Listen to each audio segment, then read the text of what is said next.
What is the world's most dangerous ideology? In the first part of the 20th century, the answer was fascism. First manifest in Italy in the 1920s, and then in Nazi Germany and in Imperial Japan. It took a world war and 50 million dead to stamp it out. In the second half of the 20th century, the answer was communism. Between the Soviet Union, Mao's China, and their client states, at least 100 million people were killed in its wake. Today, the answer is Islamism, a radical and often violent form of Islam. Like fascism and communism, Islamism is totalitarian in nature. The state controls everything. Also, like fascism and communism, Islamism is inherently expansionist.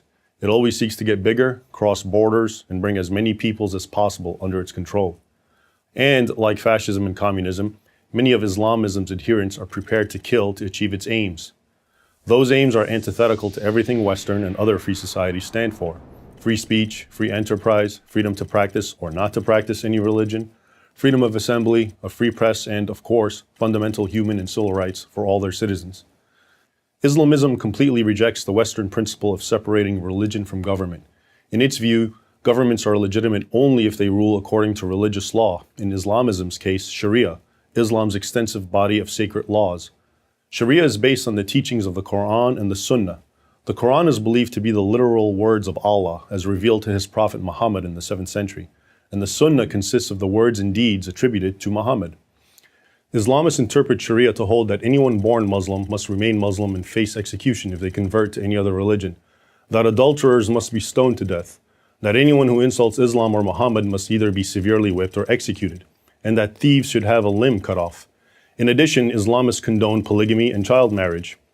These beliefs are being put into practice right now in, among other places, Iran, the Sudan, Saudi Arabia, the Muslim parts of Nigeria, parts of Pakistan, Syria, Iraq, and Afghanistan, and wherever else Sharia has established a foothold.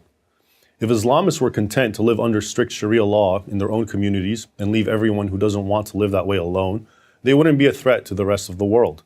But that would not be Islamism. Islamism wants the entire world governed by Sharia, and anyone who opposes Islamist expansionism is the enemy and must be destroyed. That, of course, includes the United States, all of Europe, and Israel. But it also includes fellow Muslims. Indeed, Islamists have killed far more Muslims than members of any other group. So how many Islamists are there? Nobody knows for sure, but we can make some conservative calculations.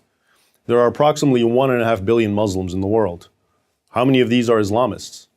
A 2013 Pew Research poll offers some clues. 86% of Muslims in Pakistan, 80% in Egypt, and 65% in Jordan support the stoning of adulterers. 79% in Afghanistan, 62% of Palestinians, and 58% in Malaysia, considered a moderate Muslim country, support the death penalty for Muslims who convert from Islam. If only 10% of the world's Muslims are Islamists, and the percentage is likely higher, that's 150 million people. Among these, how many are willing to take violent action to enforce their Islamism?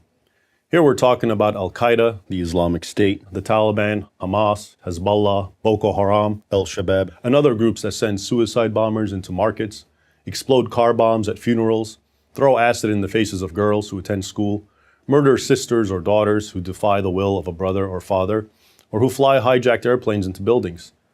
This is a very hard number to pin down. So let's again be cautious and say the figure is only 2% of that 150 million. That's still 3 million people, 3 million potential terrorists organized by a common ideology and supported by many more. The good news is that hundreds of millions of Muslims are not radical Islamists. Just to cite one example, the Islamist Muslim Brotherhood governed Egypt for 1 year in 2012. But enough Egyptians were so outraged by the Brotherhood's harsh imposition of Sharia law that they staged perhaps the largest demonstrations in human history against the Muslim Brotherhood and brought that government down. Since the beginning of the 20th century, every generation has been confronted with a lethal threat to freedom and fundamental human rights. Free people defeated the last two totalitarian threats, fascism and communism. If we want to preserve freedom, we, non-Muslims and Muslims alike, will have to defeat the threat of our time, Islamism. I'm Raymond Ibrahim, author of the Al-Qaeda Reader for Prager University.